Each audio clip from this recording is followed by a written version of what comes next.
What's going on? Thanks for checking in. Today we're going to do plyometrics, a box jump progression that you should be doing over the next 5 weeks that's going to drastically increase your explosive power. It's going to transfer right over to the diamond. So this is one you're not going to want to miss if you want to become more explosive. Make sure you stay tuned. Check it out. Talking plyometrics, I like to build plyometrics like I build everything else. You have to lay a foundation first, before you graduate to more intense training later on in a program. So with week 1, if we're talking a box jump progression, a 5-week box jump progression, you have to learn how to accept force first. So we're not jumping, we're not producing it, we're gonna get up on the box and we're gonna fall off and stick the landing. Say it all the time, what good's a Ferrari if it don't have brakes? We learned how to absorb force, now let's start to produce it. But anytime we're doing plyometrics, anytime we're doing explosive activities, we rely on the stretch shortening cycle. If we break up components of the stretch shortening cycle in our training and then add them all back together at the end of a training program, that athlete is going to be able to produce more force. I talk about it, like a blind person. If a person happens to go blind, their hearing is gonna pick up to aid in their survival. The same exact thing happens in the stretch shortening cycle. The main phases of the stretch shortening cycle are that pre-activation phase, that eccentric phase, there's a small iso phase in the bottom of the hole, and then there's the concentric phase. So if we can start taking out components of it, think about it like that blind guy. Those other components are gonna have to pick up, to aid in that stretch shortening cycle. Then we put it all together, they're gonna produce a lot more power. So what we're gonna do here is we're gonna take out that pre-activation phase of the stretch shortening cycle, starting from a static position. So athlete is gonna go ahead and line up. They're gonna snap down right to where they would produce the jump, if they were doing a full counter move, and then fire from there. So we're breaking up that momentum so we don't get that big rubber band effect. So go ahead, snap down, and go. Nice. Better yet, we can go off a command. So go off my clap. Set. Ready to go whenever, not using momentum. Go ahead. Set. Nice. One more.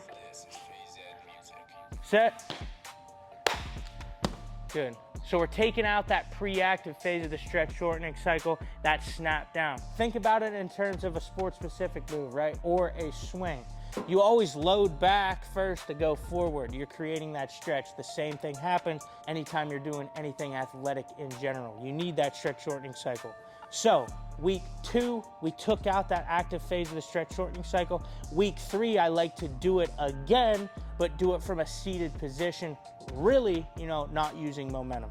So first things first, how we pick the height of this box is, think about it, Skylar. You're jumping for a ball, playing shortstop, it's over your head. Go down, stop right where you would transition up to explode.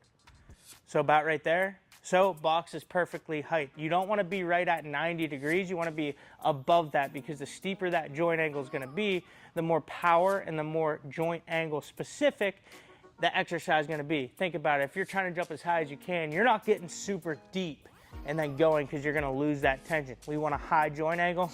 That's what we're doing with this box. But the same kind of principle as number 2.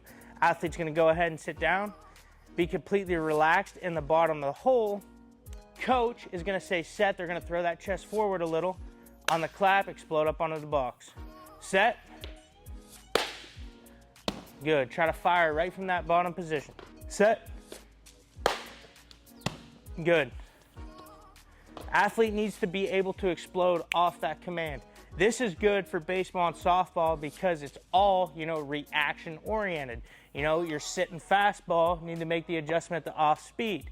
Playing infield, you need to be able to react off the bat, and go get the ball. So that just adds a layer to it, this reactive component. So not only are we breaking up the stretch shortening cycle, training the physiology that we want, we're also doing that off command. Set. Good, one more. Set. Nice one. Done. Week 4, we get to put the whole stretch shortening cycle together. Now we're really trying to build that explosive power with a counter move jump. So think of it as a regular box jump. Go ahead, hit it, hands up above, snap down, get up there. Nice. That transition, right? Go in slow motion. Slow, slow, slow, slow, slow. That's the eccentric. There's a brief isometric. Now concentric. Good.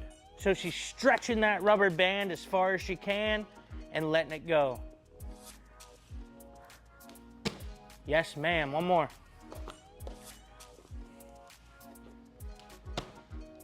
Number 5, we're really going to tap into the stretch shortening cycle and further increase the elastic potential of the exercise. So we are going a depth jump to a box jump. So we're falling from an elevation.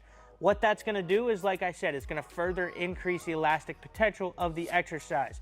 As she's at an elevation, when she falls off, all that weight is going to accumulate down. She's going to have to accept all that force and redirect it up onto the box. A golden rule of thumb here. Picture this floor as lava. We're just trying to kiss it and spend as little time on the ground as possible before we produce the jump. What they call this is the amortization phase. We want this to be very quick. Don't get stuck in the mud. Snap down, get up. If you are getting stuck in the mud, the box is a little bit too high. Go to a lighter box to where you can kiss it and fire up. Floor is lava, get up, big power. Quick, nice.